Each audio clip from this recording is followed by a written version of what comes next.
Física esencial, entonces, con ustedes la clase número 12, ya a esta altura, estamos casi terminando. El eje de materia y sus transformaciones, el área temática es ondas, y hoy día entramos de lleno a estudiar el comportamiento de la luz en lentes y espejos.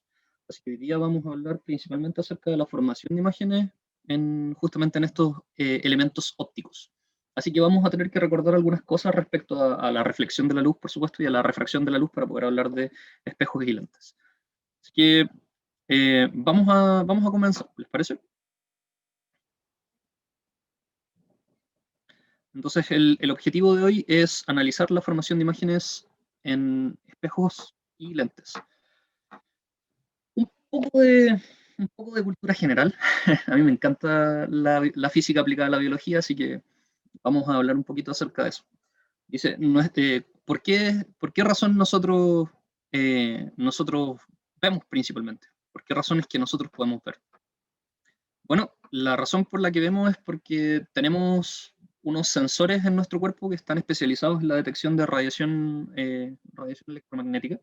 En este caso, ¿cierto?, corresponde al espectro visible, perdón. Por lo tanto, estos sensores de los que yo les hablo son nuestros ojos. Nuestros ojos están especializados, ¿cierto?, en la parte de la retina. Nosotros tenemos células que están especializadas en la transformación de señales luminosas a señales eléctricas. Estas células, ¿cierto?, especializadas se llaman conoibastones, eh, las cuales, como ya les había mencionado, ¿cierto?, se encuentran en la retina. Y la gracia que tiene estos conos y bastones, ¿cierto?, es que pueden tomar esta señal luminosa y mediante un proceso químico transforman esa señal luminosa en una señal eléctrica, la cual viaja al cerebro a través de los nervios ópticos y, por supuesto, ahí el cerebro, que es como el gran computador que nosotros tenemos, decodifica esta información en forma de electricidad y genera la sensación de la visión. Porque así como el gusto, así como el tacto, así como el oído, la visión, nuestra visión también es una sensación, es un sentido, ¿ya? Es una sensación producida por el cerebro. No, estas células sí se pueden dañar, por supuesto, y no tienen un nivel de regeneración tan alto como otras células de nuestro cuerpo, ¿ya?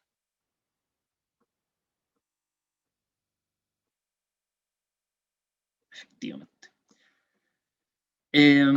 Ahora, está bien, la luz llega a nuestros ojos y podemos llegar y podemos ver gracias a este proceso, ¿cierto? El proceso visual que se da en la corteza del cerebro. Pero, ¿por cómo llega la luz a nuestro ojo o por qué la luz llega a nuestros ojos? Bueno, existen dos razones por las cuales la luz puede llegar a nuestros ojos. La primera es porque tenemos un objeto que está emitiendo luz. A esos objetos, ¿cierto?, que emiten luz visible por su propia cuenta se les denominan fuentes luminosas. Las fuentes luminosas pueden ser naturales, como el sol, ¿cierto?, o artificiales, como una ampolleta.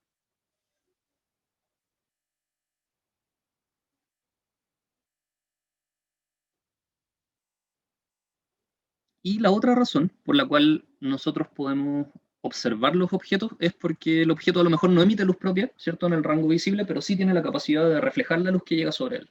Entonces, el objeto refleja la luz y esa luz llega a nuestros ojos y finalmente lo podemos ver. Entonces, si se dan cuenta, la mayoría de los objetos que nosotros vemos, los vemos a causa de la reflexión, de que la luz se refleja sobre esos objetos y por eso es que esa luz llega a nuestros ojos. A no ser que sea una fuente luminosa, ¿cierto?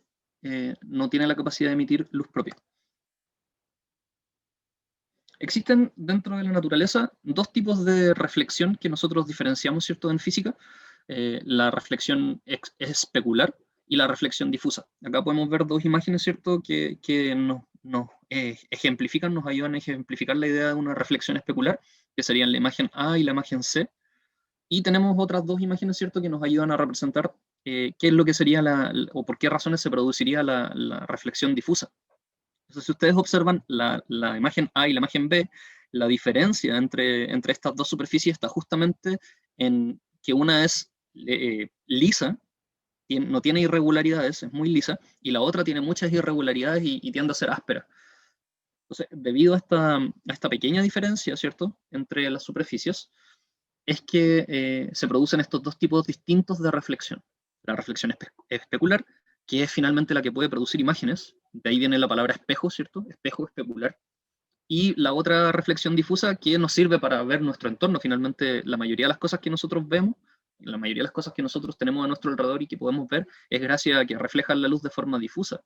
Entonces, si tuviésemos que darle algún tipo de importancia a la reflexión difusa, es que gracias a la reflexión difusa podemos ver lo que nos rodea.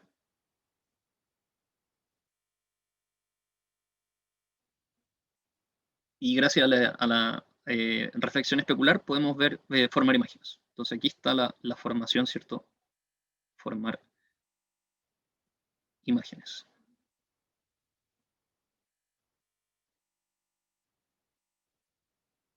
Entonces, vuelven, dicen, ¿esas células se regeneran, se multiplican, no se multiplican? Es parte, por eso que la exposición a fuentes dañinas provocan daños irreversibles, justamente, Wolfgang. Al igual que las células que están en nuestro oído, que no tienen la capacidad de regenerarse, por lo tanto, cualquier trauma, ya sea visual o acústico, va a disminuir la cantidad de células que nosotros tenemos en estas regiones, y obviamente eso va a reducir nuestra capacidad de percibir estas señales. La Vicky dice, reflexión difusa es cuando le llega el sol a algo y genera una lucecita en el techo, ¿no? No, eso sería un poco como reflexión especular, Vicky. La reflexión difusa es la reflexión que ocurre sobre la mayoría de los objetos y que nos permiten ver esos objetos. Por ejemplo, no sé si yo a mi alrededor ahora en este momento tengo no sé, un canasto con lápices, tengo un peluche, tengo un parlante, y todas esas cosas que yo puedo ver, las puedo ver producto de que la luz al incidir sobre esos objetos se refleja en todas direcciones, de manera desordenada. Y eso es la reflexión difusa. Y gracias a eso es que yo puedo ver esos objetos. Pero la especular es la que permite ver imágenes, y es una reflexión ordenada. Si ustedes se dan cuenta, si ustedes observan la imagen que nosotros tenemos acá, en la reflexión difusa, todos estos rayos están saliendo muy ordenaditos. Entonces, si esta fuese la luz del sol, por ejemplo, haciendo referencia a lo que nos comentaba la Vicky, si esta fuese la luz del sol y se refleja sobre este objeto en la imagen A, entonces ahí veríamos un brillo, ¿cierto? Se vería un brillo en el techo.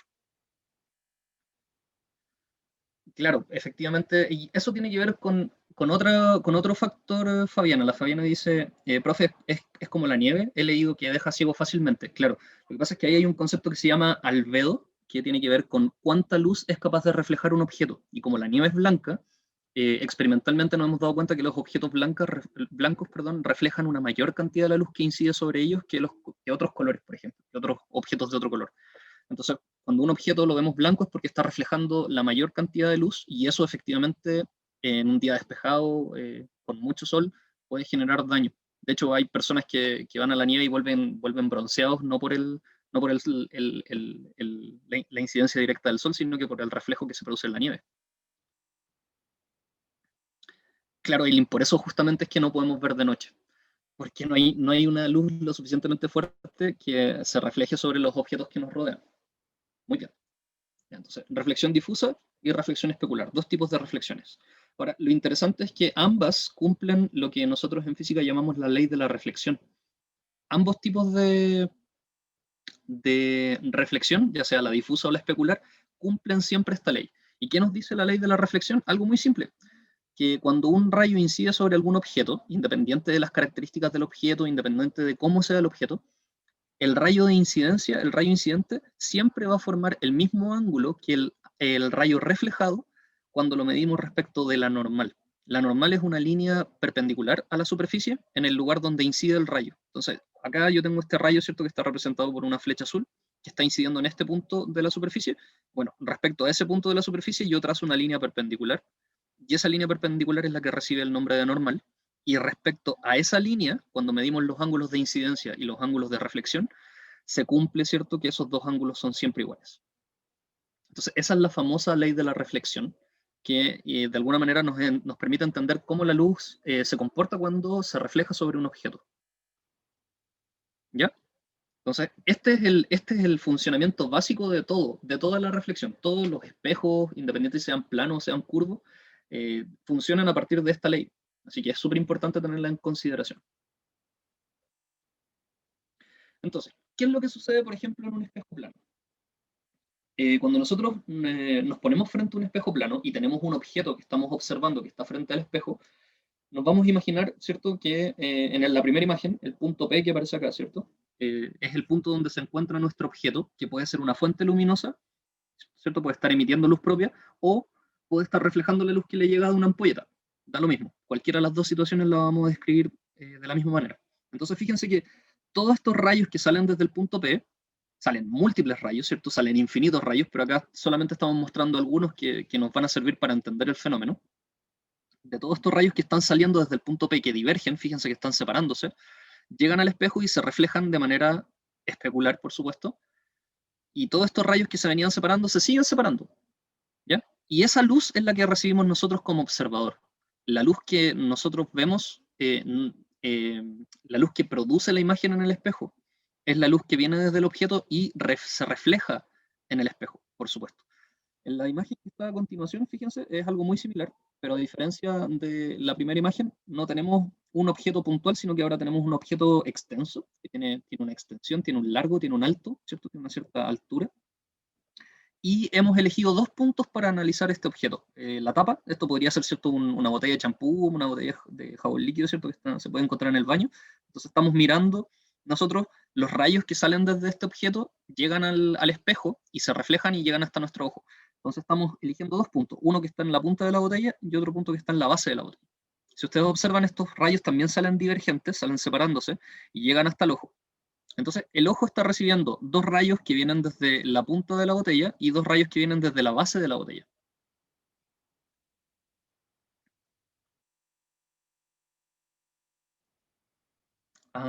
Wolfgang pregunta, profe, ¿ha habido algún caso de mutación donde el organismo no es capaz de invertir la imagen recibida por el ojo? Bueno, estos problemas están asociados principalmente al cerebro, son problemas a nivel neuronal que tienen que ver con las conexiones del cerebro. Y sí, efectivamente hay situaciones o deben haber problemas que estén asociados a eso, pero no es difícil de solucionar, Wolfgang. Existen lentes, unos lentes especiales que están compuestos a partir de espejos planos que son capaces de invertir la imagen que tú recibes. Entonces, si esta persona, de forma natural, su cerebro no es capaz de invertir la imagen, existen lentes que pueden hacer ese trabajo. De hecho, hay un caso muy interesante de una persona que tenía todas sus capacidades visuales normales, por así decirlo, y esta persona se puso estos lentes durante un par de días y empezó a hacer las tareas diarias de la casa con estos lentes, viendo todo al revés. Y un día de estos se fue a acostar y al otro día despertó y veía derecho con los lentes, veía derecho. Y se sacaba los lentes y veía al revés. Entonces el cerebro es plástico y eso es súper interesante porque eso habla de que nuestro cerebro, si bien está diseñado para interpretar imágenes invertidas, si yo invierto la imagen y hago mi vida normal, el cerebro se adecua a esta información y vuelve a invertir la imagen y entiende que lo que está al revés está derecho. Es maravilloso realmente cómo trabaja nuestro cerebro. Así que sí, efectivamente. Pero lo importante es que tiene que ser funcional, es decir, la persona tiene que empezar a hacer actividades con estos lentes, no puede estar solamente parada, tiene que hacer su vida diaria y el cerebro, por el solo hecho de tener que trabajar y esforzarse por entender este mundo al revés que se le presenta, el cerebro se reprograma y asume que lo que ocurre es que está derecho.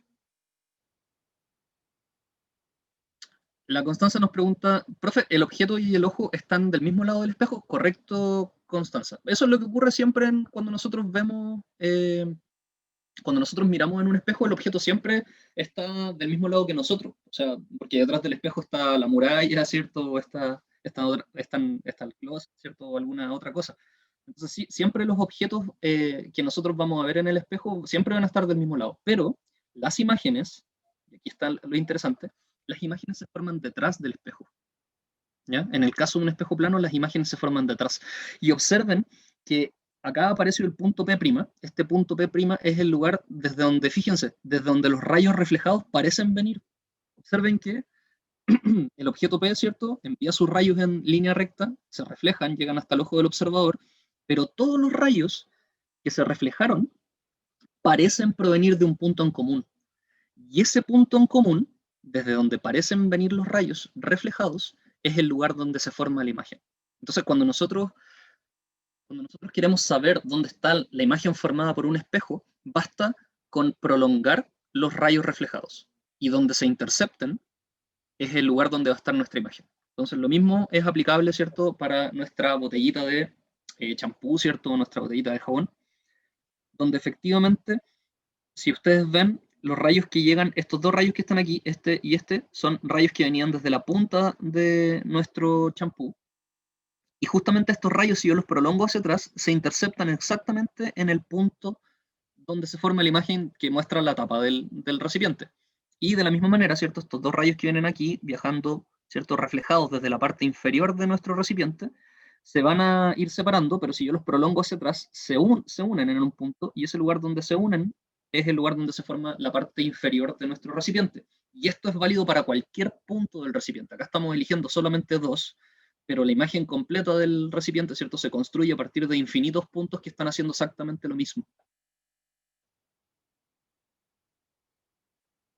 Ah, muy buena pregunta. Porque efectivamente el espejo plano tiene ciertas características. La Vicky pregunta, ¿cómo se explica que se lea al revés en un espejo plano? ¿Cierto? Resulta que los espejos planos tienen la siguiente característica. Cuando nosotros ponemos un objeto enfrente de un espejo plano, la imagen que nosotros vamos a observar va a tener exactamente la misma altura. Fíjense acá, yo puedo dibujar la altura del objeto, poner HO, ¿cierto? A esta altura. Y esa altura, si el espejo es completamente plano, tiene que ser exactamente igual a la altura de la imagen. Es decir, no hay una deformación de la altura. Tampoco hay una deformación de la distancia. Es decir, si el objeto se encuentra, no sé, a 1 metro de distancia del espejo, la imagen va a aparecer también, estar 1 metro, pero por detrás del espejo. Es decir, también las distancias objeto y las distancias imágenes van a ser iguales en un espejo plano. La única transformación que realiza un espejo plano sobre la imagen del objeto que está enfrente es que lo invierte de izquierda a derecha, justamente. Y por esa razón es que efectivamente nosotros vemos que las letras, por ejemplo, o ciertas letras se ven al revés. Para ciertas letras, porque si ustedes ponen una A, la A es simétrica respecto del eje vertical, pues entonces no se va a ver al revés. Tendría que ser una F, ¿cierto? O una D o alguna letra que al dar la vuelta, ¿cierto?, se vea efectivamente al revés, se note. ¿Ya? Por esa razón es que, por ejemplo, los vehículos de emergencia tienen escrito en la parte de adelante el nombre al revés. Pues la ambulancia, por ejemplo, la ambulancia no dice ambulancia. Dice ambulancia si ustedes lo leen en un espejo. Pero los vehículos de emergencia tienden a escribir, ¿cierto?, las letras para que los autos que están delante puedan ver y leer, ¿cierto?, qué tipo de vehículo de emergencia es el que viene detrás tuyo. Entonces, esta palabra ambulancia en las ambulancias o los bomberos, ¿cierto?, en los carros de bombas están escritas al revés. Y justamente producto de que el espejo tiende a invertir, ¿cierto?, las imágenes de izquierda a derecha.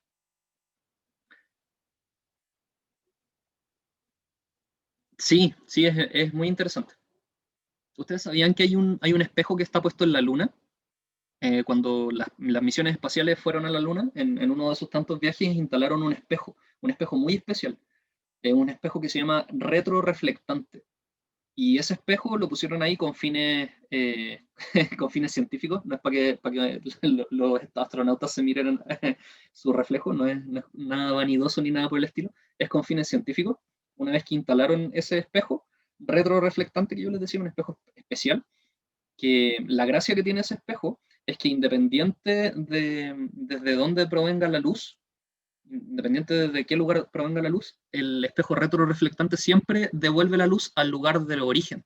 Es decir, por ejemplo, si yo tengo un espejo normal y yo lanzo un rayo en esta dirección, ¿cierto?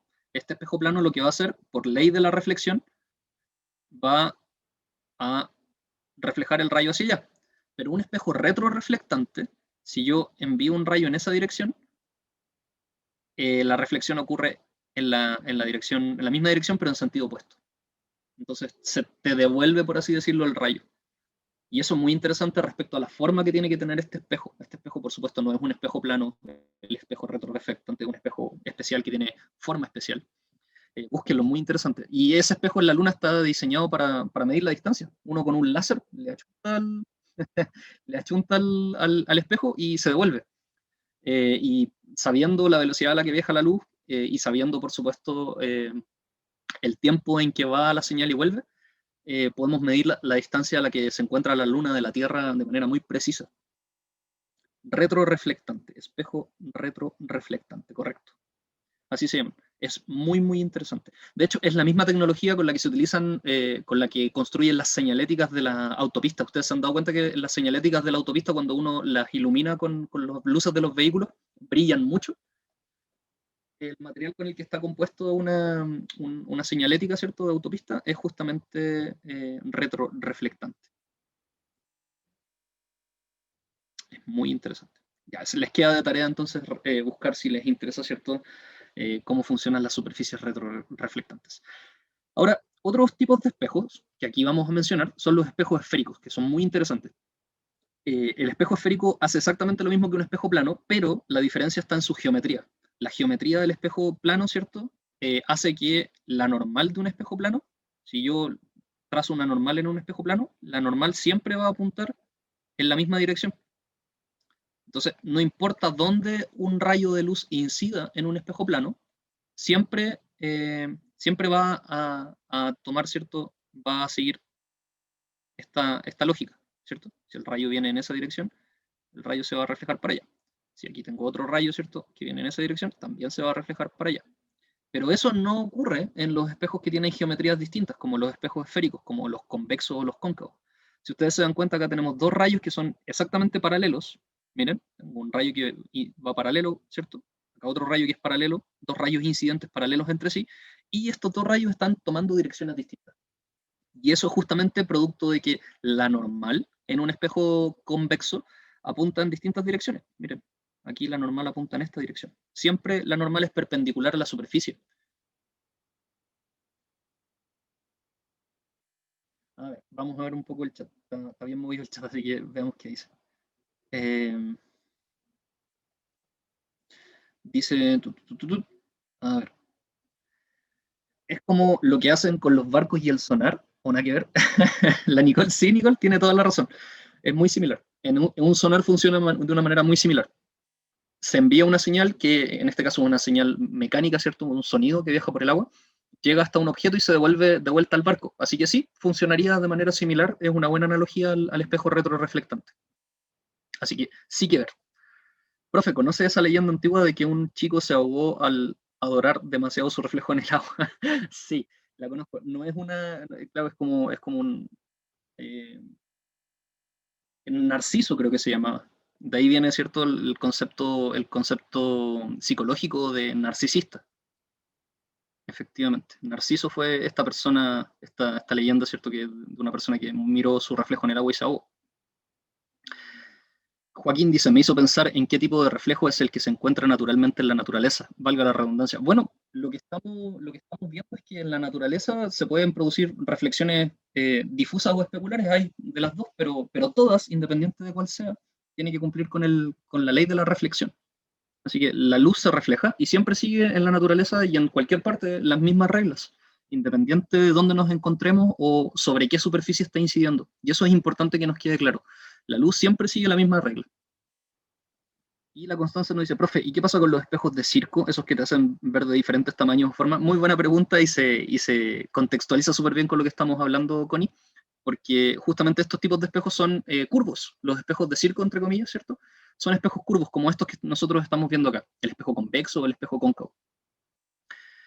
Entonces, entendiendo que aquí lo único que está cambiando respecto del espejo plano es la geometría misma del espejo, ¿cierto? Es curvo este espejo, y solamente esa curvatura va a afectar en el tipo de imágenes que nosotros vamos a poder observar en estos espejos. Entonces, veamos qué propiedades tienen los espejos esféricos.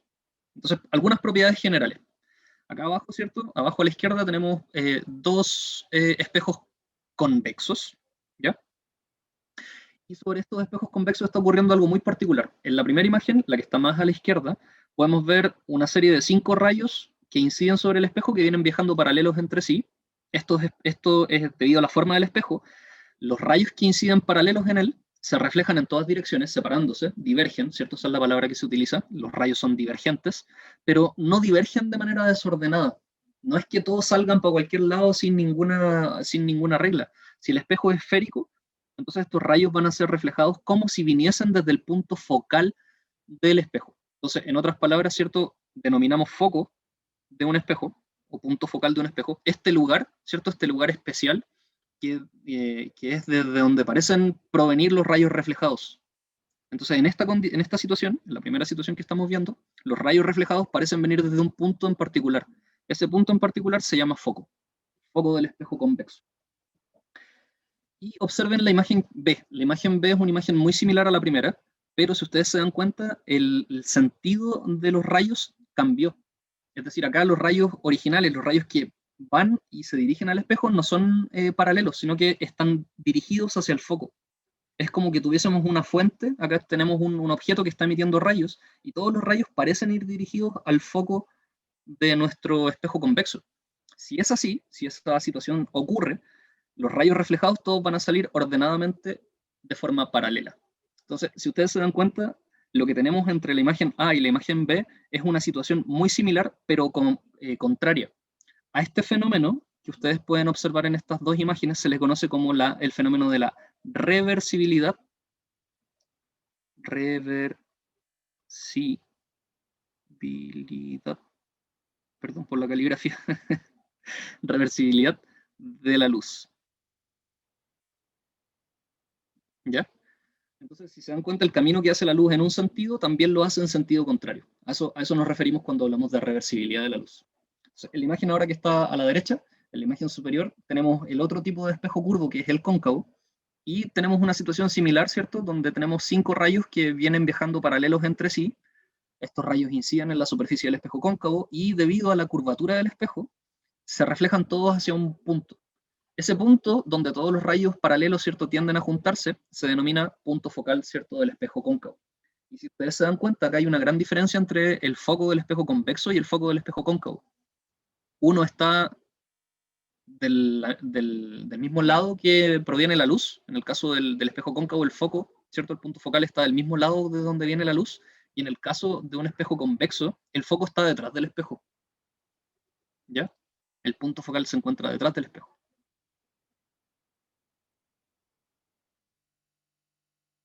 Así que ese es el fenómeno, la reversibilidad de la luz, ¿cierto? Estamos analizando los rayos que llegan desde distintos lugares a un espejo tanto convexo como cóncavo. En el caso de la imagen B para el espejo cóncavo tenemos, ¿cierto?, también nuevamente la reversibilidad de la luz. Es decir, ¿qué pasa si ahora la luz no viene viajando paralela, sino que la luz se origina en el foco? ¿Qué pasa si el objeto se ubica en el foco y desde el foco salen los rayos, ¿cierto?, hacia el espejo? Bueno, en ese caso, al reflejarse, los rayos van a salir paralelos. Nuevamente, ¿cierto? Vemos el fenómeno en la imagen que tenemos acá, ¿cierto? En la imagen que tenemos acá y la imagen que tenemos acá también vemos el fenómeno que nosotros llamamos la reversibilidad de la luz. ¿Alguna duda, alguna consulta hasta el momento? ¿Algo que quieran preguntar respecto de los espejos cóncavos y convexos y cómo la luz interactúa con ellos? Wolfgang, dígame, ¿no? La Constanza tuvo algunos problemas de conexión. Bueno, Constanza, si tienes alguna duda, me preguntas y yo te respondo directamente si es que hay algo que no hayas podido escuchar bien.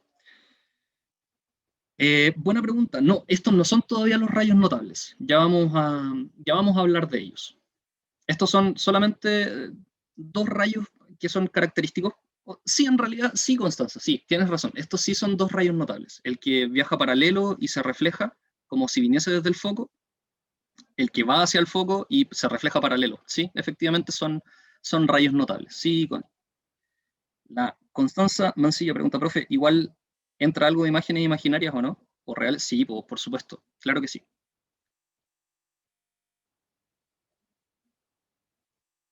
Ah, pero eso, Wolfgang, era lo de menos.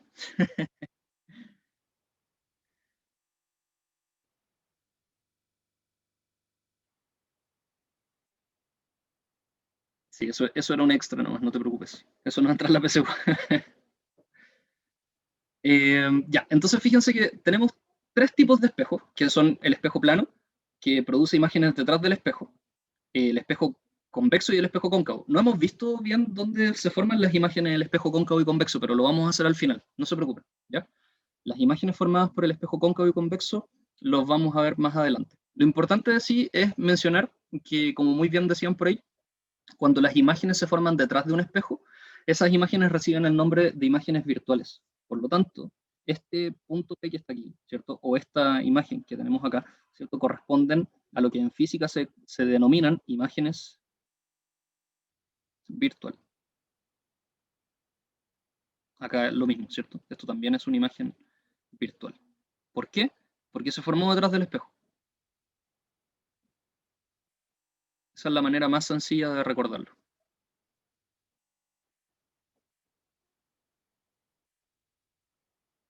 Ya.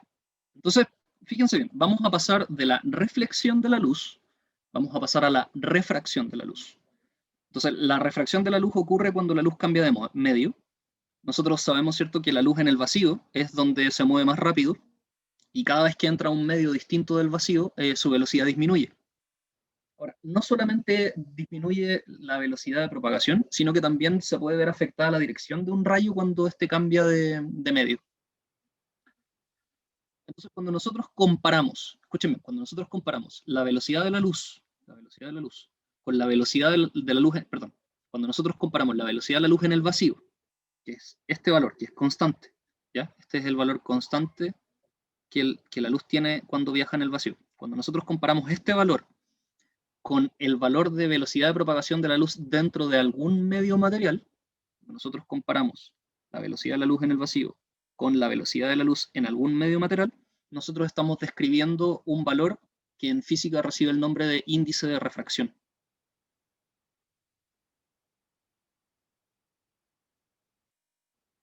Cuénteme, dígame, Wolfgang, lo escucho.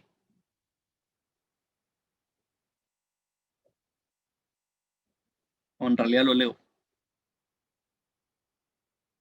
¿Qué detalle encontraste? Que no se puede demostrar que la velocidad de la luz es c. ¿A qué te refieres? ¿Por qué no se puede demostrar?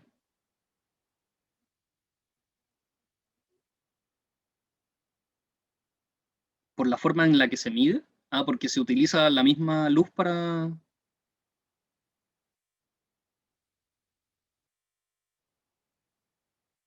Pero está ultra mega demostrado, si se sabe, y se ha medido un montón de veces.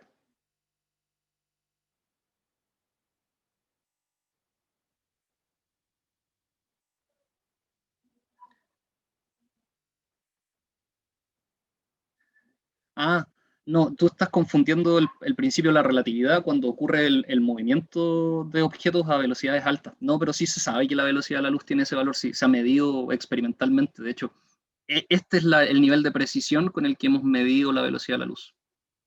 O sea, hay un montón de, ahí de cifras significativas. Así que tiene que, hay que darle una reinterpretación a eso que tú estás pensando. Pero sí, sí se sabe que la velocidad de la luz tiene ese valor efectivamente y es un valor constante, en el vacío por lo menos.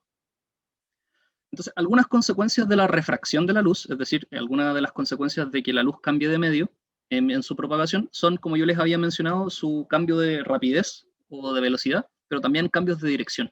Entonces aquí podemos ver un cuadro de resumen que nos indica qué pasa con la luz cuando pasa de un medio a otro, con índices de refracción distintos. Entonces, en la primera imagen, en la imagen superior, ¿cierto? La letra A, podemos ver que la luz viene viajando desde un material A y pasa a un material B. En este caso, ¿cierto? El índice de refracción del material B es mayor que el índice de refracción del material A. En estas condiciones, el rayo tiende a acercarse a la normal. Si ustedes se dan cuenta, el ángulo de incidencia, que es este, es mucho más grande que el ángulo de refracción, ¿ya? Y eso es porque el rayo refractado tiende a acercarse a la normal cuando se cumple esta relación entre los índices de refracción. Cuando el índice de refracción del medio B es mayor que el del A, el rayo se tiende a acercar a la normal. En cambio, cuando se cambia la relación entre los índices, entre los materiales, ¿cierto? Entre los índices de refracción de los medios, y ahora nos estamos moviendo en un medio de mayor índice de refracción y el rayo luminoso pasa a un índice de menor refracción, fíjense, el rayo refractado tiende a aumentar su ángulo respecto de la normal, es decir, acá el rayo se aleja de la normal en esta condición. Y algo muy interesante, que es que cuando un rayo ingresa perpendicular a una superficie, fíjense acá, ninguno de estos rayos era perpendiculares, excepto el de abajo, El de abajo entra con un ángulo de 0 grados respecto de la normal, ¿cierto? El ángulo, eh, el ángulo de incidencia y el ángulo refractado es el mismo. Acá no hay desviación del rayo cuando el rayo entra perpendicular a la superficie. Y algunos fenómenos que tienen que ver con la refracción, por ejemplo, acá tenemos este lápiz que está sumergido en agua y ahí estamos viendo cómo la luz que es reflejada por el lápiz, recuerden, el lápiz no tiene luz propia, el lápiz refleja la luz que le llega. Entonces, la luz le llega al lápiz, el lápiz refleja esa luz y la luz sale del agua, pasa al vidrio y luego al aire y producto de todos esos cambios de medio, el rayo que venía desde el lápiz llega a nuestro ojo desde una dirección distinta. Y es por eso que nosotros percibimos que el lápiz está quebrado, o este fenómeno óptico, ¿cierto? Que pareciera que el lápiz está quebrado, pero en realidad lo que nos está diciendo esta imagen es que la luz cambió de dirección al pasar a través de estos medios. Entonces, nosotros vemos que la luz proviene desde este lugar, cuando en realidad el lápiz, ¿cierto?, debiese estar acá en línea recta. Entonces, este punto que está aquí es el punto de donde parece venir la luz, y por ende nuestro cerebro interpreta que ahí está la imagen, que ahí está el objeto, pero en realidad eso no es así. Sí, pues de hecho los lentes, Javiera, los lentes generan de manera muy específica desviaciones. La gracia de los lentes es que generan desviaciones muy específicas para poder corregir algún tipo de patología refractiva, algún tipo de patología, ¿cierto?, que tiene que ver con la visión. Así que en los lentes hay tecnología, ¿cierto?, que es básicamente refracción, pero es una refracción que está intencionada, que tiene una intención. Y esa intención es, por supuesto, que la persona pueda ver mejor. Y como lo dicen por ahí, sí, lo mismo pasa en las piscinas cuando uno mira desde arriba, le ve las patitas cortas a la gente. Efectivamente, eso también se puede observar a causa del cambio de medio. Es porque la luz que viene del agua, al salir al aire, le está pasando esto. El caso B. La luz que viene desde el agua, ¿cierto? Y sale al aire, describe el caso que tenemos acá, este caso que está acá. Y es por eso que las patitas se ven más cortas. Sí, es muy divertido.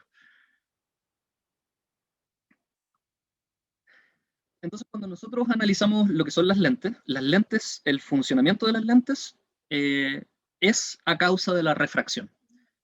Entonces, eh, el principio con el que funcionan las lentes son el principio de refracción, es decir, la luz cambia de medio.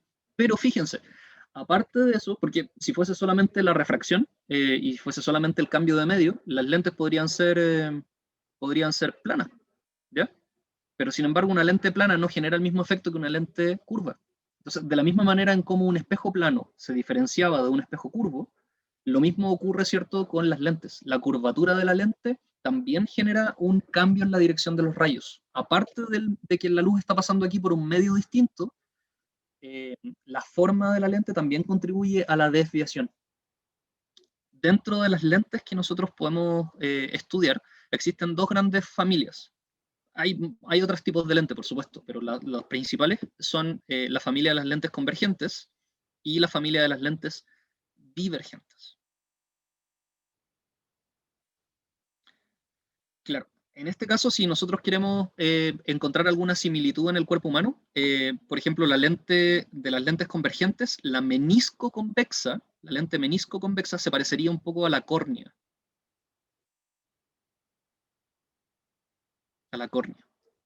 mientras que la lente biconvexa se parecería un poco al cristalino.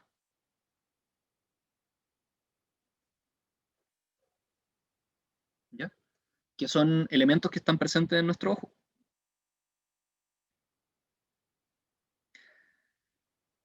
En el caso, por ejemplo, de que alguno de ustedes padezca de hipermetropía, sus lentes van a ser de la primera familia, de la familia de las lentes convergentes. Las personas con hipermetropía usan lentes convergentes para corregir esa patología refractiva y poder ver mejor, mientras que las personas que padecen de miopía tienen que utilizar lentes de la familia divergente. ¿Ya? Por si no lo sabían. Algunas propiedades, ¿cierto?, generales de las lentes. Ah, ya. El, la mayoría tiene astigmatismo, Danitza, no se preocupe, en distinto grado. Yo también tengo astigmatismo, astigmatismo y miopía. Me saqué el premio. Y en ese caso, para los lentes que utilizan o que se utilizan para curar el astigmatismo, se llaman lentes cilíndricos. Así que también tarea para la casa, buscar qué diablos es un lente cilíndrico si es que les interesa. ¿Ya? Entonces, mira, algunas propiedades básicas de las lentes. Vamos a partir por la izquierda con la lente divergente. A diferencia de los espejos, las lentes esféricas poseen dos focos, un foco 1, ¿cierto? Y un foco 2. El foco 1 generalmente se le llama al que está del lugar de donde proviene la luz, y al foco 2, ¿cierto? Se le llama al lugar que está del otro lado. Entonces observen la primera propiedad de las lentes convergentes. 4 rayos que vienen viajando paralelos entre sí van a cruzar, van a atravesar la lente, y producto de que por supuesto acá la luz está encontrándose con un medio distinto, va a cambiar su dirección. Para simplificar los dibujos, acá, si ustedes observan, para simplificar el dibujo, la refracción parece ocurrir en el medio de la lente. Justo en el centro de la lente parece que ahí los rayos están cambiando su dirección. Eso es una simplificación, porque lo que ocurre en realidad es que cuando un rayo ingresa a una lente, en la desviación ocurre, esta es la normal, la desviación ocurre en la cara anterior y por supuesto en la cara posterior. Cuando el rayo entra a la lente y cuando el rayo sale de la lente, experimenta, no me quedó tan bonita esa última flecha, la voy a dibujar de nuevo, denme un segundo.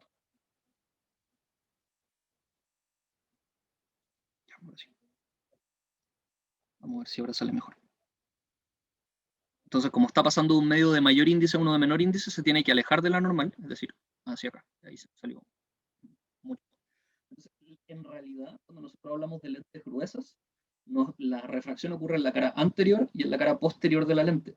Pero cuando las lentes son muy delgaditas, entonces nosotros, ¿cierto? En una lente muy, muy, muy delgada, nosotros asumimos, ¿cierto? Que la refracción ocurre justo en el centro de la lente. Entonces así no nos preocupamos de la refracción en la cara anterior y posterior, sino que lo que hacemos, ¿cierto? Es que solamente se refracte en el centro. ¿Ya? Aquí en el caso de un rayo que pase por el centro, pasa derecho, ¿cierto? Uy, perdón, me pasé. Ahí sí. ¿Ya? Eso. Entonces, los rayos que vienen paralelos se tienden a juntar en el foco que está, ¿cierto?, al lado derecho de la lente. Y fíjense, reversibilidad de la luz nuevamente, aplicable a la reflexión y a la refracción. Un objeto ubicado en el foco, ¿cierto? Si yo ubico un objeto en el foco, los rayos de ese objeto van a viajar como si viniesen desde el foco y van a llegar a la lente y se van a refractar de forma paralela. Entonces, acá hay otra diferencia importante entre las lentes y los espejos. En una lente la luz atraviesa y en un espejo la luz no. ¿Ya? Entonces eso es súper importante tenerlo en cuenta. En un espejo, la luz no puede atravesar el espejo y se refleja y se devuelve, ¿cierto? Por el mismo lugar o hacia el mismo lado del que venía. En cambio, en una lente, los rayos sí atraviesan la lente y siguen su camino a través de ella. En el caso de las lentes divergentes ocurre algo similar, ¿cierto? Tenemos rayos que vienen viajando y que se desvían como si viniesen desde el foco, fíjense. Y rayos que parecen ir hacia el foco de la lente van a atravesar la lente y se van a desviar de forma paralela. Como por ahí lo dijo la Constanza, estas dos propiedades, ¿cierto?, de los rayos los vamos a estudiar más adelante y se van a llamar, esta propiedad, ¿cierto?, se llaman rayos notables. Estos rayos que estamos describiendo son los famosos rayos notables de la óptica. Entonces, ¿cómo se forman las imágenes y dónde se forman las imágenes en lentes y espejos? Bueno, en general en física lo que se hace para poder saber dónde se forma una imagen es un diagrama de rayos. Y para poder hacer un diagrama de rayos uno necesita, ¿cierto?, conocer algunas propiedades y conocer algunos rayos importantes. O sea, aquí voy a hacer un dibujo súper rudimentario para que ustedes entiendan un poco la idea. Imaginémonos que aquí yo tengo una lente convergente. Las lentes convergentes se representan en física de esta manera. La lente tiene un foco en algún lugar, ¿cierto? Y generalmente el otro foco, ¿cierto?, está exactamente a la misma distancia del primero respecto de la lente. Otro punto importante es el centro de curvatura. El centro de curvatura está a 2 veces la distancia focal. Entonces aquí vamos a poner 2 veces F, ¿cierto? Justo a el doble de distancia se encuentra el centro de curvatura. Entonces, si yo ubico un objeto en algún lugar, por ejemplo, por aquí, este objeto va a emitir luz en todas direcciones, por supuesto, pero no nos interesan todos los rayos. Entonces, aquí están los famosos rayos notables. Nosotros vamos a dibujar 3 rayos.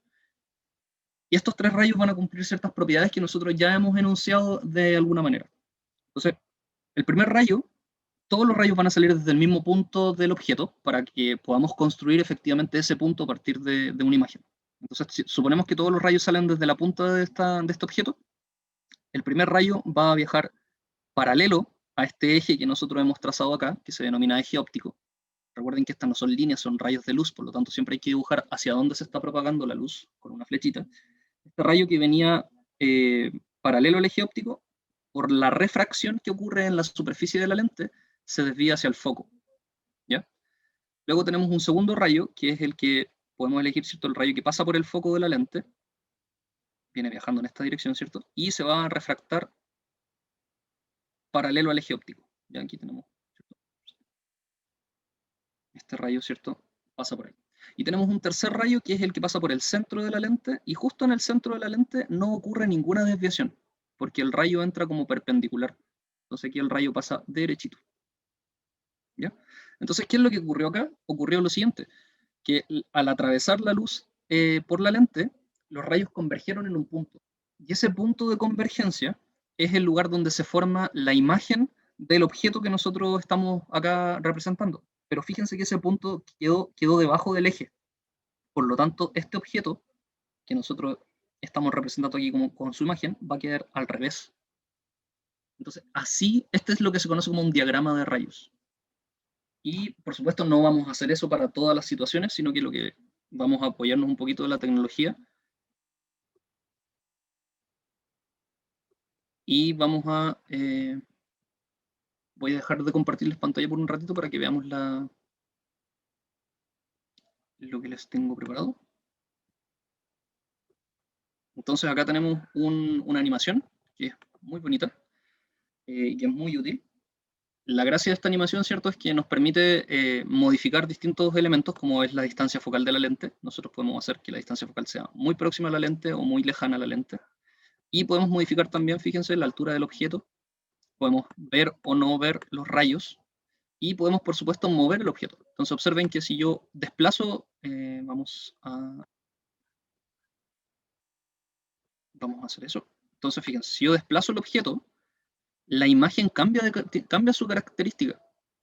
Entonces si yo tengo una vela aquí, ¿cierto? Y tengo una lente convergente y tengo de este lado su imagen, entonces nosotros vamos a poder ver que la imagen va a cambiar de características dependiendo de dónde se ubique el objeto. Cuando está a mayor distancia que 2 veces f, fíjense, cuando está más lejos que 2 veces la distancia focal, el objeto se forma invertido, producto del trazado de rayos, ¿cierto? Producto de que hay un rayo, ¿cierto?, que pasa paralelo y se desvía hacia el foco, producto de que hay otro rayo que pasa por el foco y se desvía paralelo, y producto del tercer rayo que pasa justo por el centro de la lente y no se desvía, resulta que ese punto de intercepción ocurre acá, muy próximo al eje, pero debajo de él. Por lo tanto, la imagen que se forma es una imagen invertida y de menor tamaño. Ahora, si ustedes se dan cuenta, la imagen se está produciendo por los rayos que atravesaron la lente y se juntaron. Estos son los rayos que se están juntando acá. Por lo tanto, esta imagen recibe el nombre de imagen real. Esto que estamos viendo acá es una imagen real. Y la gracia de las imágenes reales es que se pueden proyectar en un papel, en un telón, en una muralla, ¿cierto? Yo podría proyectar esta imagen en un papel y poder verlo. No es una imagen que solamente se vea con el ojo, sino que es una imagen que se puede proyectar. Por eso en el cine, por ejemplo, se utilizan lentes en los proyectores para poder proyectar la imagen en el telón. Por eso es que, por ejemplo, cuando ustedes tenían clases en las salas, el profesor tenía un data a lo mejor y el data en la parte de delante tenía una lente bien gruesa para poder proyectar esta imagen en el telón. Gracias a las lentes convergentes nosotros podemos proyectar imágenes, pero esa no es la única utilidad que tiene una lente convergente. De hecho, la utilidad, lo más común en lo que respecta a las lentes convergentes es la situación que se da no cuando el objeto está lejos del foco o cerca del foco, sino que la situación más común que se da en una lente convergente es cuando el objeto está dentro de la distancia focal. Fíjense que la luz que atraviesa la lente, ahora que el objeto se encuentra dentro de la distancia focal de la lente, la luz no converge del otro lado. Ocurre algo muy extraño. Los rayos siguen siendo los mismos 3 rayos, el rayo que pasa paralelo y se desvía hacia el foco, el rayo que parece venir desde el foco, ¿cierto? Y se desvía paralelo, y un tercer rayo que pasa justo por el centro de la lente y no se desvía. Pero en esta situación, los rayos, cada uno de los rayos están siguiendo distintos caminos y se están separando. Y lo que ocurre es que la luz parece provenir desde un punto en común. Y este punto en común se encuentra ahora detrás de la lente, o sea, del mismo lado de la lente que está el objeto. No delante, del lado derecho de la lente como se estaban produciendo las imágenes reales. Aquí la imagen queda del otro lado. Entonces, cuando nosotros miramos, si acá hay un observador, si yo tuviese mi ojo viendo estos rayos, yo vería una vela mucho más grande que la real. Esta situación describe lo que nosotros conocemos como una lupa. Cuando nosotros ocupamos una lupa para ver más grande, nosotros efectivamente tenemos que acercar la lupa bastante al objeto para poder verlo más grande. Y eso es lo que está ocurriendo acá. Cuando nosotros ponemos un objeto frente a una lupa y nosotros miramos la luz que pasa a través de la lupa, nosotros vemos efectivamente una imagen virtual de un objeto que no está al revés, que está derecho. Ojo ahí, Joaquín, los retrovisores de los vehículos no tienen lentes, tienen espejos. Así que ahí habría que hablar de reflexión y no de refracción. ¿Ya? Entonces, fíjense, esto es una lente convergente, entonces, y esta es la imagen que forma una lente convergente. Pueden ser distintos tipos de imágenes, fíjense, puede ser real y más pequeña, puede ser real y más grande, o puede ser virtual y más grande. Entonces, una lente convergente puede producir tres tipos de imágenes: reales y pequeñas, reales y más grandes, o virtuales y más grandes. Por supuesto que sí, Joaquín. La característica de la imagen que nosotros obtenemos depende exclusivamente de la posición del objeto respecto de la lente. Si la lente está muy lejos o está muy cerca.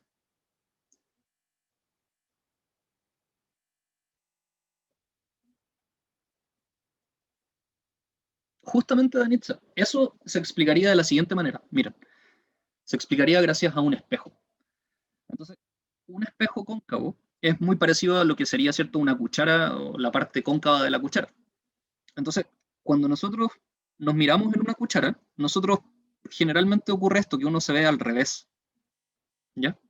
Pero observen que esta imagen que está al revés es una imagen real, porque se está produciendo por los rayos, por la intercepción de los rayos reflejados. En cambio, si yo me acerco mucho a un espejo cóncavo, miren, la imagen empieza a ser cada vez más grande. Esta imagen yo la podría proyectar en un telón porque es una imagen real, pero observen qué es lo que ocurre si me meto dentro de la distancia focal de la cuchara o de nuestro espejo cóncavo. Si yo con mi objeto me meto dentro de la distancia focal, yo voy a ver este tipo de situaciones. Una imagen que es de mayor tamaño, que está derecha, ¿cierto?, respecto del objeto, están en la misma dirección, y que es virtual, porque los rayos reflejados se están separando. Fíjense, acá los rayos que se están reflejando del espejo se están todos divergiendo, están todos siendo reflejados en distintas direcciones. Por lo tanto, no es posible que se forme una imagen real, porque las imágenes reales se forman por la intercepción de los rayos. Si los rayos ahora no se interceptan, sino que por el contrario, los rayos se separan, entonces lo que ocurre, ¿cierto?, es que se forma una imagen virtual. Y esta imagen virtual está detrás de la cuchara y se ve más grande. Les voy a preguntar, ¿hay algún objeto en su casa que les permita ver imágenes? ¿Hay algún tipo de espejo que ustedes utilicen en su caso que les permita ver imágenes más grandes y derechas? ¿Conocen algún tipo de espejo que produzca este tipo de imágenes más grande y derecha?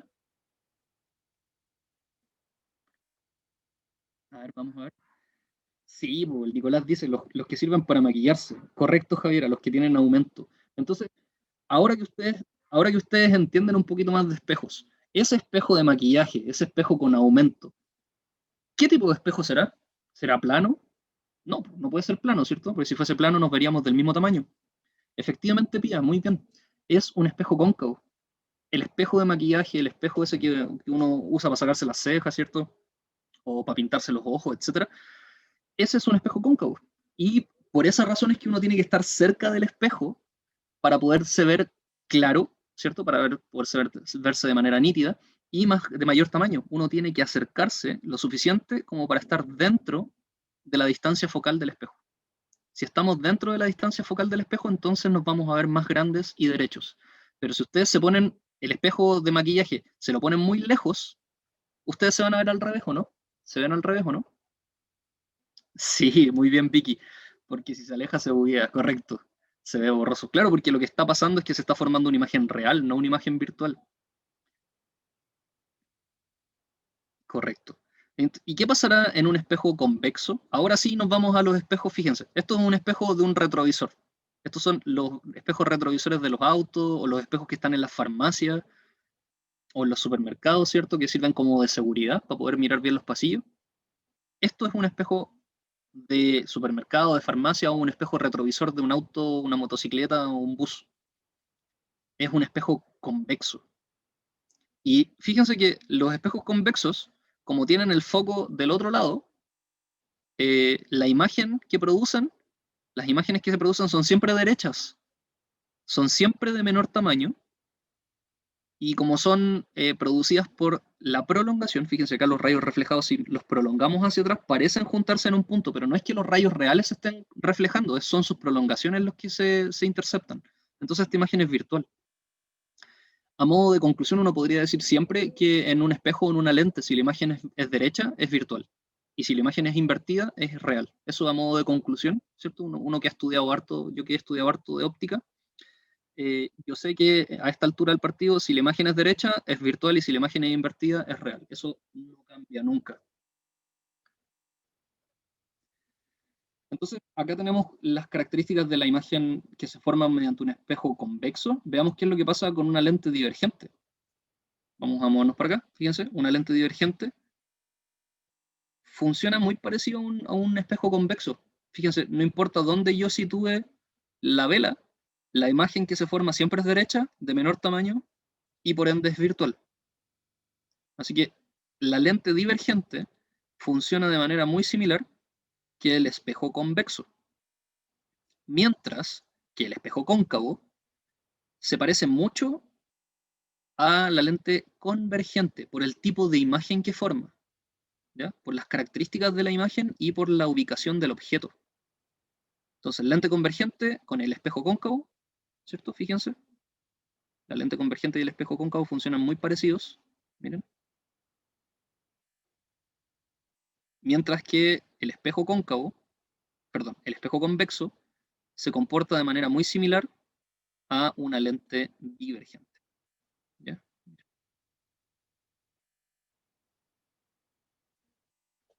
¿Dudas, consultas o preguntas respecto a lo que hemos estado mencionando acá que tiene que ver con el trazado de rayos, ¿cierto? O el diagrama de rayos.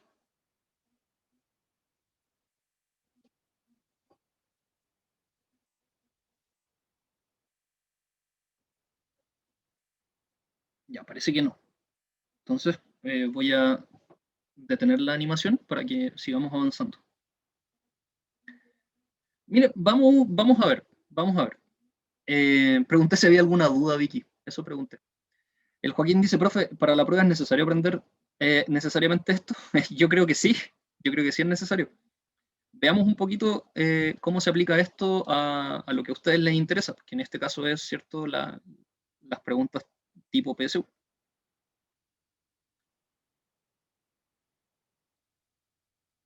Entonces, vamos a sacar este feo dibujo y vamos a ver algunas preguntas que han aparecido en algunas pruebas anteriores.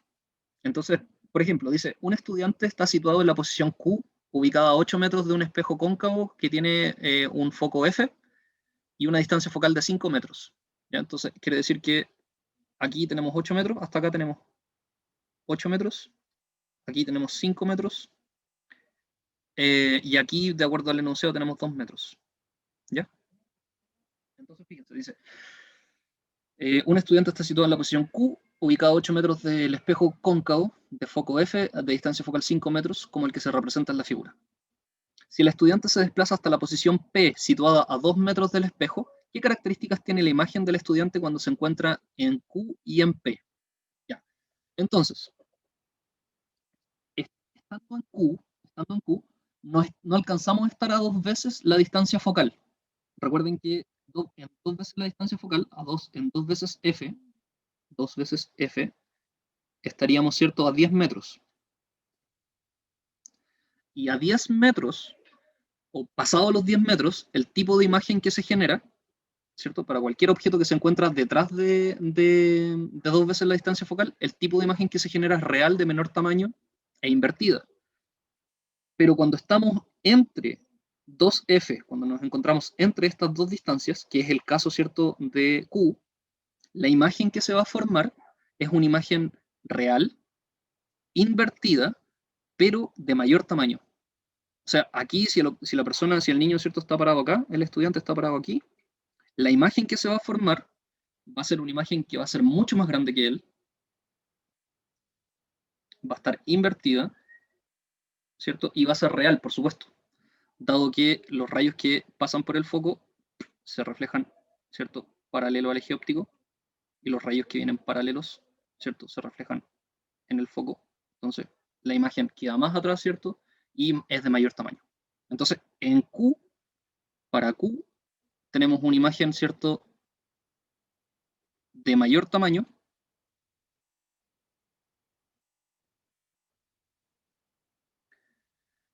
tenemos una imagen de mayor tamaño, tenemos una imagen invertida,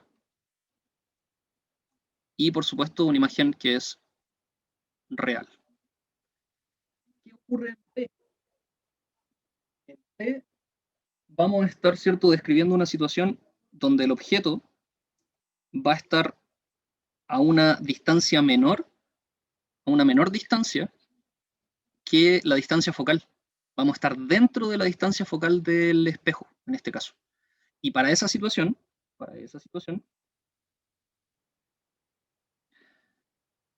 ¿cierto? Si el estudiante se encuentra acá, entonces la imagen que se va a formar va a ser una imagen como la que se forma en un espejo de maquillaje, ¿cierto? Porque estamos dentro de la distancia focal del espejo, el espejo es cóncavo como el espejo de maquillaje, y si estamos dentro de la distancia focal, lo que se va a formar, ¿cierto?, es una imagen virtual de mayor tamaño y derecha. Entonces, en P, ¿cierto?, la imagen va a ser, la imagen sigue siendo de mayor tamaño, la imagen es derecha ahora, y producto de que se, perdón, al otro lado del espejo, me equivoqué, la imagen es tal cual, pero del otro lado del espejo. Ahora sí, aquí va a estar, ¿cierto?, la imagen del estudiante. Va a ser derecha, de mayor tamaño y virtual. Profe, pregunta Wolfgang, ¿hay algo que pueda buscar para entender por qué funciona así y no solo saber que funciona así? Claro, la reflexión. Acá todos los rayos que nosotros estamos describiendo, todos los rayos que se reflejan en la superficie de un espejo cóncavo, cumplen con la ley de la reflexión. Es decir,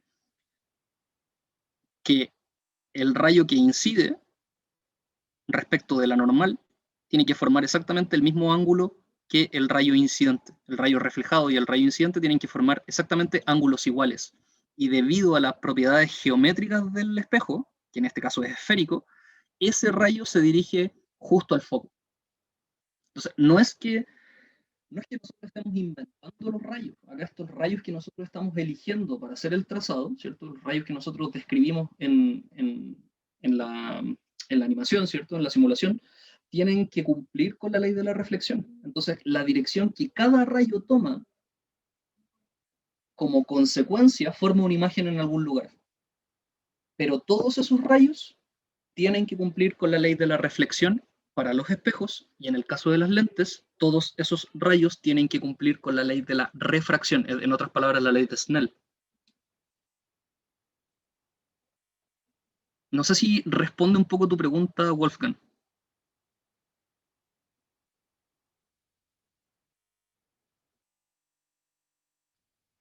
Yo sé que esta cuestión parece como casi inventada, así como que, oh, mágicamente el rayo que pasa paralelo se desvía hacia el foco. Ya, pero eso no es magia, ¿cierto? Es un análisis en base a las leyes con cómo funciona la luz solamente.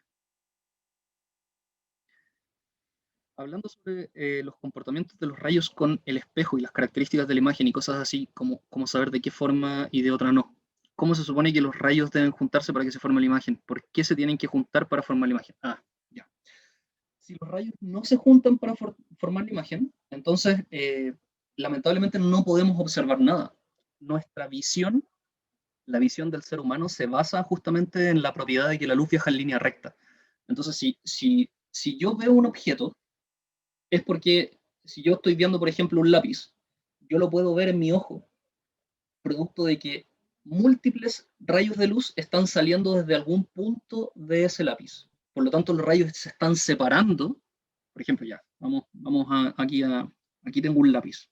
Entonces, desde este punto del lápiz, están saliendo múltiples rayos que se están separando todos. Entonces, cuando estos rayos llegan a tu ojo, tu cerebro entiende que estos rayos que se vienen separando venían de un lugar donde estaban todos juntos. Entonces, el cerebro forma la imagen, o en realidad, dentro del ojo se forma la imagen de ese punto del lápiz, porque se vuelven a juntar los rayos de la retina. Entonces, este punto imagen está emitiendo múltiples rayos, luego estos rayos entran al ojo y en la retina se vuelven a juntar, de tal manera que se forma el punto de donde salió la luz. Entonces aquí se está formando el mismo punto que de donde salió. Me parece justo, Wolf. Entonces, para esta pregunta, la respuesta correcta, ¿cierto? Que cumple con las 6 características, en este caso 3 características para el punto Q y 3 características para el punto P, es la letra E, si no me equivoco. Real invertida de mayor tamaño, real invertida y de mayor tamaño, virtual derecha y de mayor tamaño, virtual derecha y de mayor tamaño, correcto. La letra D. Otra pregunta del modelo 2020 en este caso, de cómo se comporta la imagen de una bailarina frente a un espejo. En este caso es un espejo plano. Entonces nos dicen que hay una bailarina que está girando frente al espejo. Entonces tenemos una bailarina, ¿cierto? Que está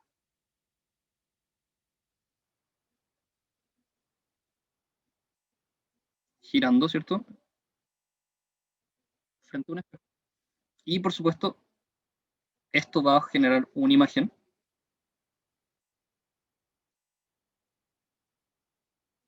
de una bailarina exactamente de la misma altura, haciendo algo muy similar, pero en este caso, ¿cierto? Si ustedes se dan cuenta, la pierna, gracias, gracias. La imagen no me quedó tan bonita, pero el objeto sí. Eh, en este caso, ¿cierto? Si la bailarina se está moviendo en sentido horario, la imagen de la bailarina va a estarse moviendo en sentido antihorario. Entonces, ahí está, ¿cierto?, puesto en práctica lo que nosotros dijimos respecto a la inversión que se produce, ¿cierto?, de la bailarina de izquierda a derecha. Entonces, basta con que ustedes se miren en un espejo plano y se vean, ¿cierto?, que cuando están girando, su imagen va a estar girando en sentido contrario, en sentido opuesto. Así que, correcto, la imagen va a ser del mismo tamaño, porque es un espejo plano, ¿cierto? La altura de la imagen tiene que ser exactamente igual a la altura del objeto. Entonces, HI tiene que ser igual a HO, las alturas deben ser iguales porque el espejo es plano, y la distancia a la que se encuentra la bailarina del espejo, distancia objeto, tiene que ser igual a la distancia a la que se encuentra la bailarina, la imagen de la bailarina del espejo. Por lo tanto, DI también es igual a DO. ¿Por qué? Porque estamos frente a un espejo plano. Recuerden, alturas y distancias se representan de manera exacta. Sí, Joaquín. Efectivamente, siempre en un espejo plano, la altura de los objetos van a ser iguales a las de las imágenes.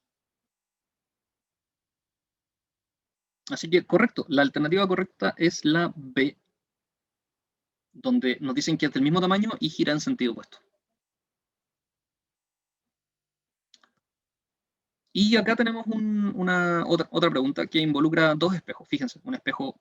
En física, los espejos suelen representarse con estas pestañitas, indicando que el lado que tiene las pestañitas es el lado que no refleja la luz. Es como la parte de atrás del espejo siempre tiene pestañitas. Así que para que ustedes entiendan estos dibujos, cuando aparezcan espejos, ¿cierto? Como el primero y el último, las pestañitas indican la parte de atrás del espejo, la que no refleja la luz. Entonces dice, el esquema representa un espejo cóncavo de distancia focal f y un espejo plano que se encuentra a una distancia de 4f del espejo cóncavo. Si un objeto se ubica a una distancia 2f del espejo cóncavo, ¿a qué distancia ¿qué distancia separa las primeras imágenes formadas por cada espejo? Ya, esta pregunta es bien tramposa. ¿Qué es lo que tenemos que saber? Tenemos que saber dónde se va a formar la imagen de este objeto en el espejo, producida por el espejo cóncavo, y tenemos que saber dónde se va a producir la imagen de este objeto en el espejo plano. No nos vamos a preocupar de la reflexión entre los espejos y de las posibles imágenes secundarias, terciarias y cuaternarias, ¿cierto? Que se pudiesen generar a causa de que tenemos dos espejos mirándose fijamente, ¿ya? Nos vamos a preocupar solamente de las primeras imágenes que se forman. Aquí lo dice, primeras imágenes formadas. Entonces, debido a la geometría del espejo, que es esférico, y debido a la posición que ocupa el objeto frente a este espejo cóncavo, nosotros podemos saber que la imagen que se va a formarse justo donde está el objeto. Va a ser real, ¿cierto? Y se va a encontrar, ¿cierto?, justo debajo de él, y va a tener el mismo tamaño. Esa es una propiedad que se cumple en todos los espejos cóncavos. Si el objeto está parado justo a 2 veces la distancia focal del espejo cóncavo, la imagen que se va a formar es real, invertida, de igual tamaño, y se va a encontrar justo también a 2f de distancia del espejo cóncavo. Es decir, la imagen se forma justo debajo del objeto. ¿Ya? Ahí está. Del mismo tamaño, a la misma distancia, pero invertido. Entonces, ahora nos preocupamos, ya que ahora sabemos que esta es la imagen que formó el espejo cóncavo. Aquí yo puedo hacer el trazado de rayos si ustedes quisieran. El rayo que viaja paralelo se desvía hacia el foco, ¿cierto? El rayo que pasa por el foco se desvía paralelo. Y el rayo que incide justo en el vértice del espejo se refleja en esa dirección. Yo sé que en este punto, ¿cierto?, uno como que se tiene que aprender estas cosas de memoria. Y lamentablemente así es. Yo como profe también, si bien entiendo la lógica que hay detrás, igual me las tengo que aprender de memoria. La Constanza pregunta lo siguiente: profe, ¿no que A2F era mayor, o sea menor? Si el objeto se hubiese encontrado a una distancia mayor que 2F, si el objeto se hubiese encontrado a una distancia mayor que 2F, es decir, por aquí, la imagen hubiese sido más pequeña y hubiese quedado por aquí. Si el objeto se hubiese encontrado a una distancia menor que 2F, es decir, por acá, la imagen hubiese sido más grande y se hubiese formado por aquí. Pero justo en 2F, la imagen es exactamente igual que el objeto. Ya, voy a borrar estas cositas y no nos confundamos. ¿Ya? Entonces, si el objeto justo se encuentra en 2F, la imagen que se va a producir va a ser exactamente igual de tamaño, pero invertido. Ya, entonces ahora miremos cómo debiese ser el tipo de imagen que va a formar el espejo plano de F. Perdón, de la flecha original, de la primera flecha. Entonces, estoy a 2F del espejo, ¿cierto? Estoy a 2F del espejo plano, por lo tanto, la imagen que se va a formar también debería estar a 2F. Entonces, cuando esta flecha que se encuentra aquí se refleja en el espejo plano, la imagen que se va a generar va a ser del mismo tamaño, y va a estar a la misma distancia, pero detrás del espejo. Entonces aquí lo único que estamos haciendo, ¿cierto?, es aplicar las propiedades que estudiamos de los espejos planos, que forman imágenes del mismo tamaño, a la misma distancia, pero invertidas de derecha a izquierda. Ahora en una flecha uno no se puede dar cuenta si es que esto está invertido de derecha a izquierda, pero bueno. La imagen del espejo plano es virtual. Correcto, porque se formó detrás del espejo, Joaquín. Muy bien. En cambio, la imagen formada por el espejo cóncavo es real, porque se formó, ¿cierto?, delante del espejo. La mnemotecnia, Joaco, es recordar siempre que si la imagen está derecha es virtual y si la imagen está invertida es real. Eso siempre funciona y nunca falla. Entonces veamos cómo se tiene que haber producido el rayo. Cómo se tuvo que haber producido el rayo para que efectivamente la imagen se formara en este punto. Entonces, imaginémonos un rayo que sale desde la punta de la flecha, viaja en línea recta, ¿cierto? Este rayo se va a reflejar sobre sí mismo. Fue un pésimo rayo el que acabo de elegir, pido disculpas. Qué rayo más malo. Ahora sí, toma 2. Entonces, un rayo que va hacia allá, ¿cierto? Se va a reflejar siguiendo la ley de la reflexión, entonces se va a reflejar hacia allá, ¿cierto? Ángulo de incidencia igual al ángulo de reflexión. Pésima la normal. Entonces, este rayo va a llegar, ¿cierto? Si yo lo prolongo hacia atrás, debería llegar allá, ¿ya? Entonces, ahí tenemos básicamente, ¿cierto? Aquí podríamos hacer lo mismo con este, ¿cierto? Aquí este rayo va a salir por acá. Y este rayo, si yo lo prolongo, ¿cierto? Llega a ese punto, entonces ahí se forma nuestra imagen, donde los rayos reflejados se prolongan y se unen. Ahí se forma la imagen. Entonces, la pregunta es, ¿a qué distancia están las imágenes una de otra? ¿A qué distancia están la imagen formada por el espejo cóncavo de la imagen formada por el espejo plano? ¿A cuánta distancia se encuentran una de la otra?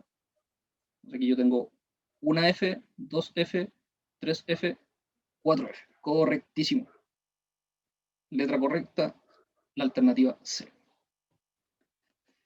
Entonces, chicos y chicas, cuando nosotros estudiamos lentes y espejos, existen dos fenómenos que tenemos que tener súper claros, que es el fenómeno de la reflexión y el fenómeno de la refracción.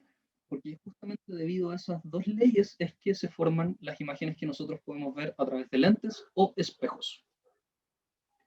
Sí, Constanza, los mismos rayos notables se usan para espejos, no, los espejos planos no tienen muchos rayos notables, Constanza, porque un espejo plano no tiene distancia focal, o la distancia focal que tiene es infinita, por así decirlo.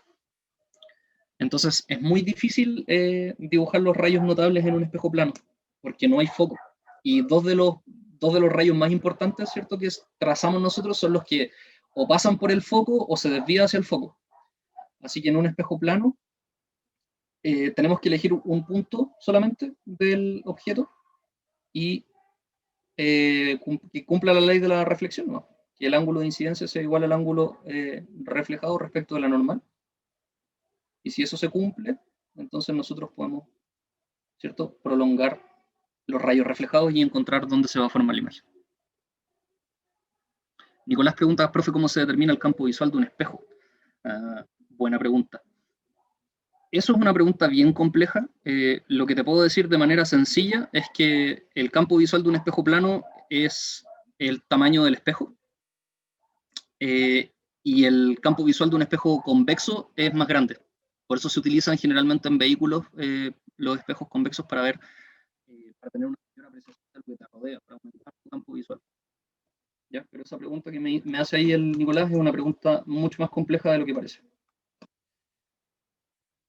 Chicos, chicas, hoy día analizamos la formación de imágenes en espejos y lentes y recordamos, ¿cierto?, que las leyes fundamentales para poder entenderlo son las leyes de la reflexión y de la refracción. No olviden compartirnos en sus redes sociales para que más personas puedan saber de esta bonita iniciativa que es Preparación Ética. Recuerden suscribirse también al canal de YouTube para que puedan ver, ¿cierto?, las distintas clases que nosotros estamos teniendo y que se van subiendo. Y por supuesto, no olviden hacer sus aportes en las cuentas que aquí aparecen. Que tengan una muy linda semana, jóvenes. Que estén súper, súper bien. Nos vemos.